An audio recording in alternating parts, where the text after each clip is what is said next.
नमस्कार, पूजा में आप सभी का हार्दिक स्वागत है। आज के इस एपिसोड में हम कुछ राजकाज की बातें करेंगे। वो कौन सी बातें होंगी वो हम आपको अभी नहीं बताएंगे, आप खुद ही शामिल होकर देख लीजिए।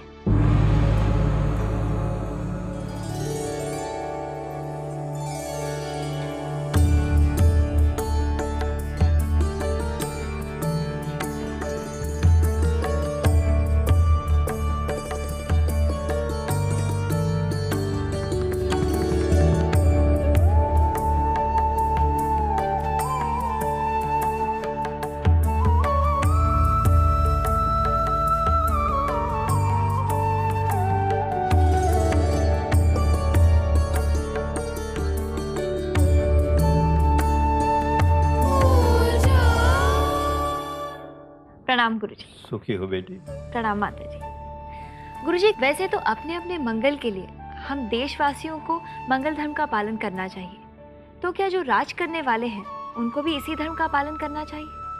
अवश्य करना चाहिए बेटी। वो कोई साधु नहीं, सन्यासी नहीं, भिक्षु नहीं, वो भी तो गृहस्थ हैं।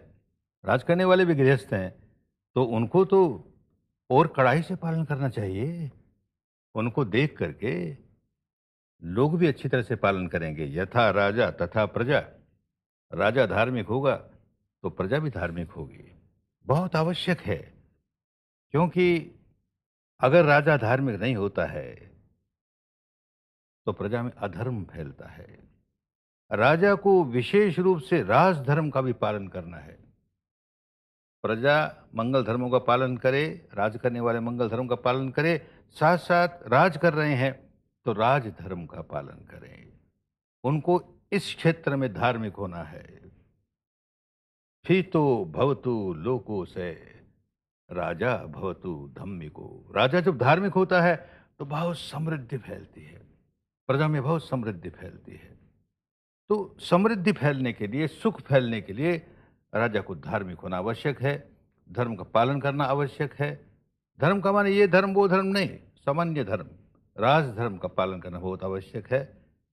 क्या राजधर्म होता है? राजा रक्षतु धम्मेन अत्तनोव पजंग पजंग। राजा अपनी प्रजा की रक्षा उसी प्रकार करता है जैसे वो अपनी संतान की रक्षा करता है। उसके लिए प्रजा उसकी संतान है, उसकी रक्षा करता है।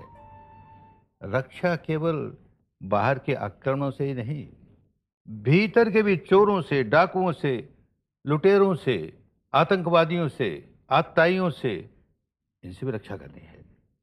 और यही नहीं बेटी, राजा का धर्म होता है कि प्रजा की रक्षा करे भूखमरी से, गरीबी से, बेरोजगारी से, ताकि देश में कोई आदमी दुखी न रह जाए। तो ये राजधर्म है, इसका पालन करना राज करने वालों के लिए बहुत आवश्यक है। जी गुरुजी।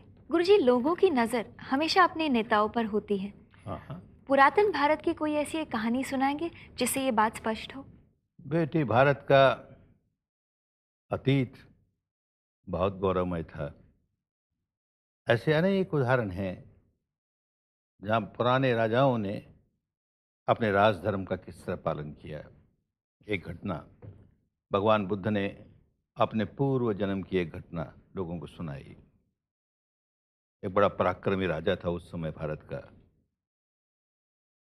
बहुत धन था उसके पास, राज्य कोष खूब भरा पूरा।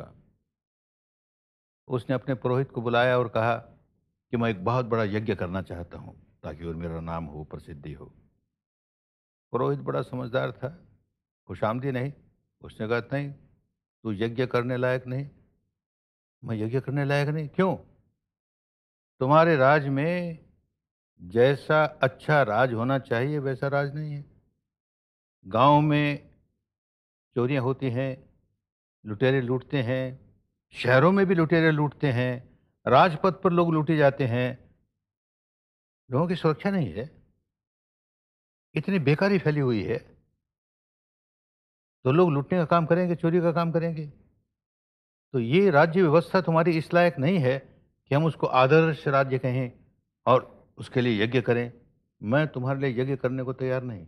उसने ना कर दिया। तो राजा कहता बताइए क्या करूं मैं?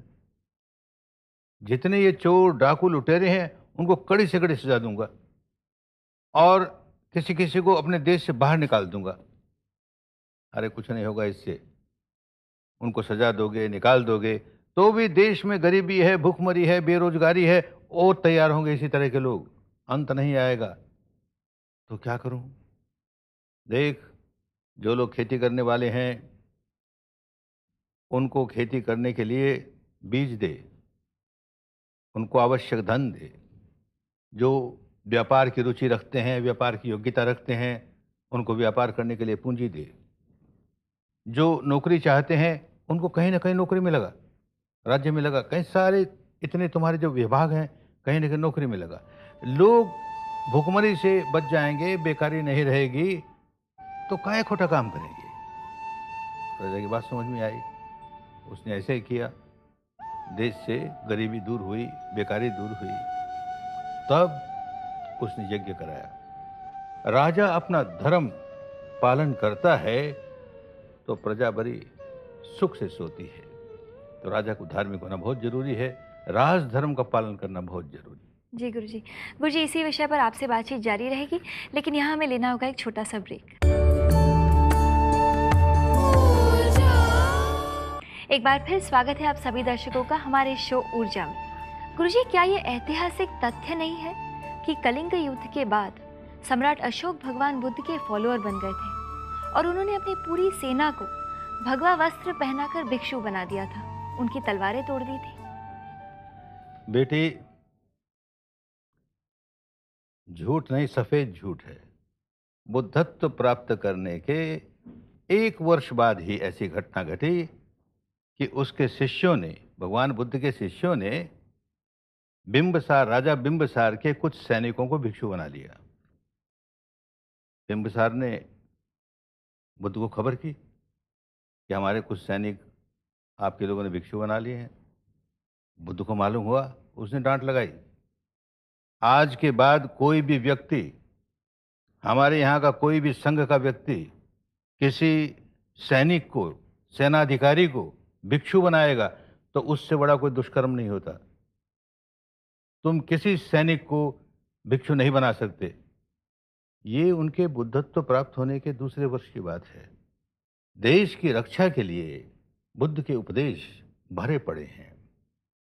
पराधीनता बहुत बुरी है, स्वाधीन होना चाहिए, ये उनकी शिक्षा।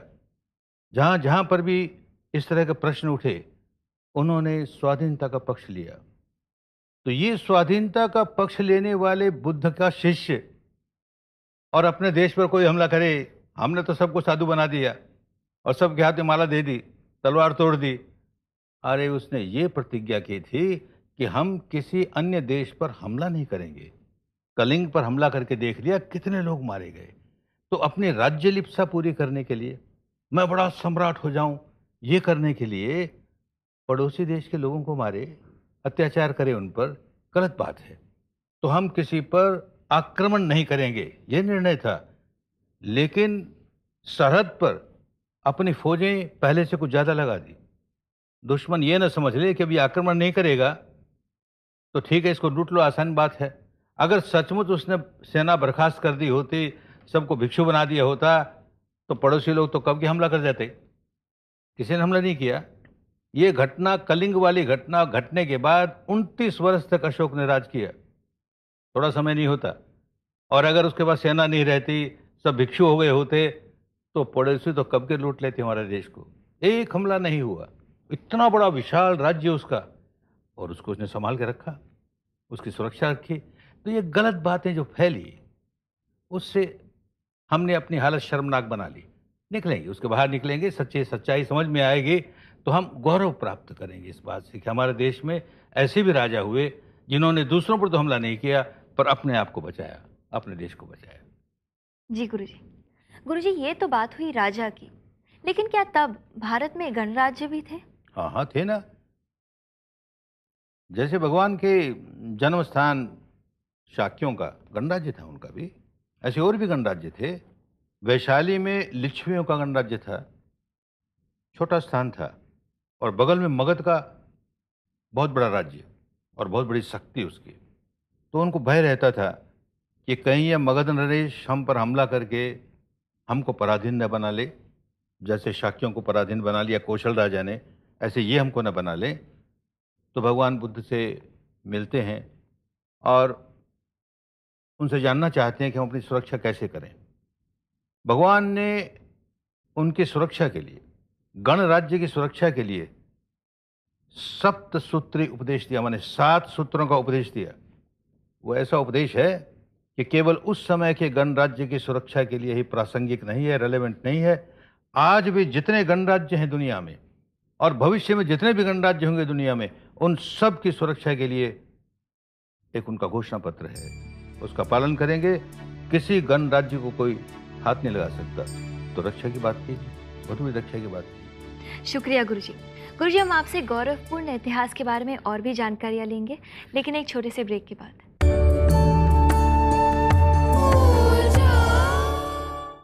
एक बार फिर आप सभी दर्शकों का ऊर्जा में स्वागत है। आइए दर्शकों, हम कुछ और जाने गुरुजी से हमारे ऐतिहासिक भारत के बारे में। गुरुजी, जैसे कि देश के भीतर की सुरक्षा का विषय है जो आज भी महत्वपूर्ण है, तो उस वक्त भी रहा होगा। तो उस वक्त राजाओं ने उसके लिए क्या क्या कदम उठाए थे? बुद्ध की शिक्षा के अनुसार जो भी राज करेगा वो अपनी प्रजा की रक्षा, बाहर के आक्रमणकारियों से भी अपनी रक्षा करेगा और भीतर भी जो राज्य व्यवस्था को तोड़ने वाले, शांति भंग करने वाले जो लोग हैं, उनसे भी रक्षा करेगा। प्रसेनजीत उनका शिष्य है, कौशल का राजा, और उसकी सीमा पर दुश्मन हमला करते हैं। वो अपनी सेना लेके जाता है। जाने के पहले बुद्ध के विहार में जाके उसको नमस्कार करता है, कहता है कि हमारे यहाँ हमला हुआ है, मैं अपनी सेना को लेके जा रहा हूँ। सेना लेके जाता है, युद्ध करता है, दुश्मन को हराता है और फिर विजय प्राप्त करके लौटता है। लौटते हुए फिर बुद्ध को नमस्कार करता है कि मैं जीत कर आया हूँ और मैंने दुश्मनों को भगा दिया। अगर बुद्ध कहता है कि सेना बंद कर दो, काहे रखो, कोई हमला करे तो करो, तो वो किस मुंह से जाएगा उसके पास? तो ये निकम्मी बातें, फजूल बातें हैं। बिंबिसार के सीमा पर हमला हुआ, मगध की सीमा पर, वो अपने पुत्र को भेजता है। सेना तो है वहां पर, हमला बड़ा था तो और सेना लेकर के उसके पुत्र को भेजता है, अभय राजकुमार को। उस समय भगवान बुद्ध वहीं है, मगध में है। वो जीत कर आता है, खुशियां मनती है, भगवान बुद्ध वहीं है। तो ये किस तरह की बातें अपने देश में फैली, बड़ी दुर्भाग्य की बात हुई। और अंदरूनी सिक्योरिटी की ये हालत, केवल एक घटना, एक अंगुलीमाल जैसा डाकू, खूनी, उसने ये प्रतिज्ञा की कि मैं 1000 आदमी की हत्या करूंगा। किसी बात को लेकर ये प्रण कर लिया, 1000 आदमियों को, 999 आदमियों को मार दिया और 1000वें की प्रतीक्षा में कोई इस रास्ते आए तो उसको भी मार दूं। राजा की बड़ी बदनामी है। वो अपनी सेना भेजता है, 10 आदमी, 20 आदमी, सबको मार देता है। तो 500 आदमी की सेना लेकर के उस एक आदमी से, उस आतंकवादी से लड़ने के लिए ये जाता है और जाते हुए फिर भगवान को नमस्कार करने के लिए रुकता है कि मुझको उस डाकू को खत्म करना है।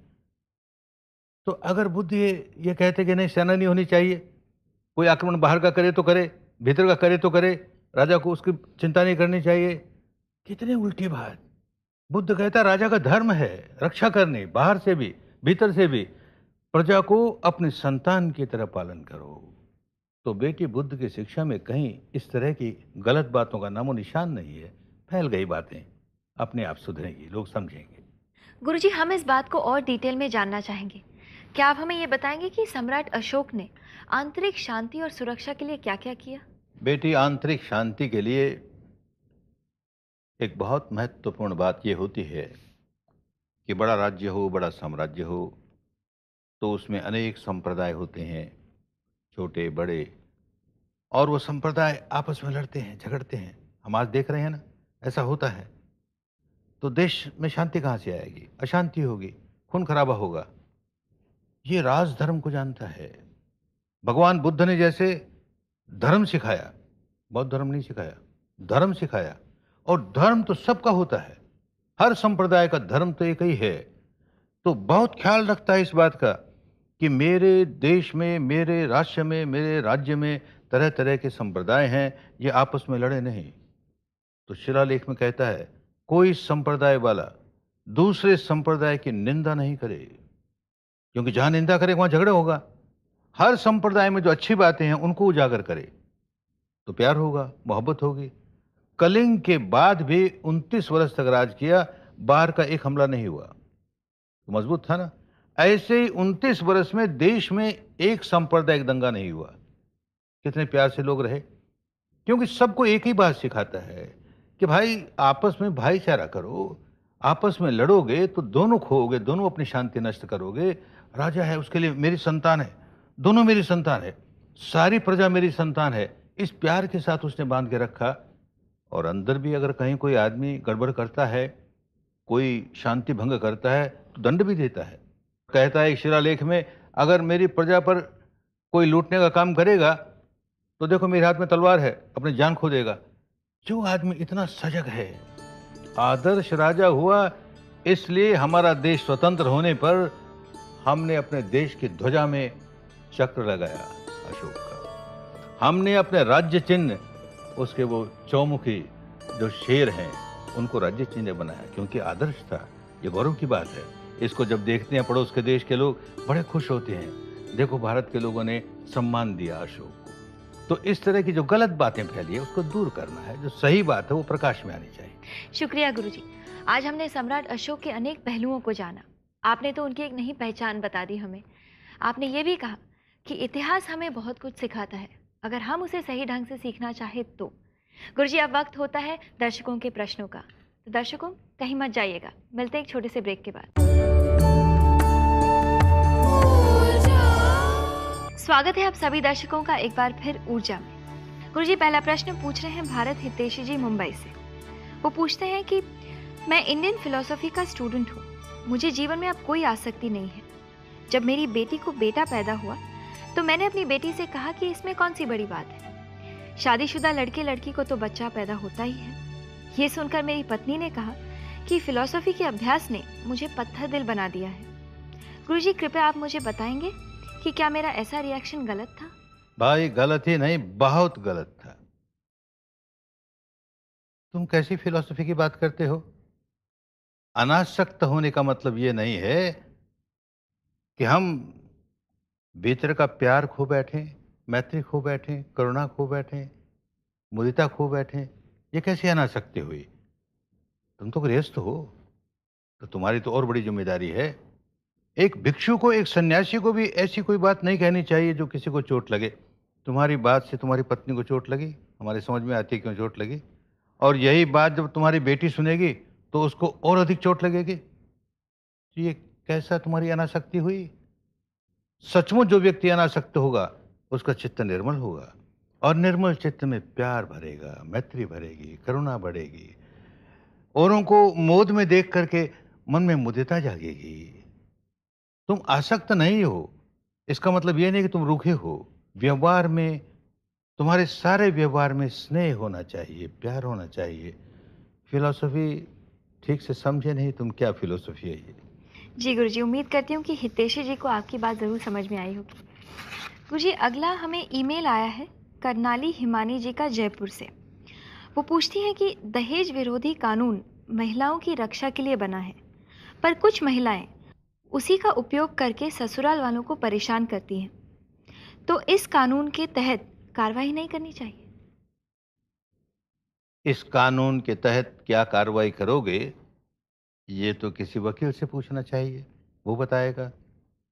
लेकिन एक बात समझ लेनी चाहिए कि जहां कोई महिला इस तरह का काम करती है जो कि गलत है, तो उसके पीछे और भी तो कारण हो सकते हैं। हो सकता है कि ये बहू किसी और बात को लेकर बहुत दुखी हो और उस बात को इस रूप में सामने रखती हो। तो घर में स्वयं देखना चाहिए कि घर में जो बहू आई है बेटी की तरह आई है, तो हम उसके साथ ऐसा व्यवहार करें जिससे वो प्रसन्न रहे, उसके मन में किसी तरह की पीड़ा ना हो, तो ये प्रॉब्लम अपने आप सॉल्व हो जाएगा। जी गुरुजी, शुक्रिया। गुरुजी, अगला प्रश्न पूछ रहे हैं प्रदीप सुतरिया जी, अहमदाबाद से। वो पूछते हैं कि यहाँ अहमदाबाद में एक प्रसिद्ध जैन साधु वर्षावास कर रहे हैं। उन्होंने अपने प्रवचन में कहा कि धर्म में बुद्धि और तर्क का स्थान नहीं होना चाहिए, सिर्फ श्रद्धा होनी चाहिए। मैं इस बात से सहमत नहीं हूँ। गुरुजी, कृपा करके इस बात पर आप प्रकाश डालिए।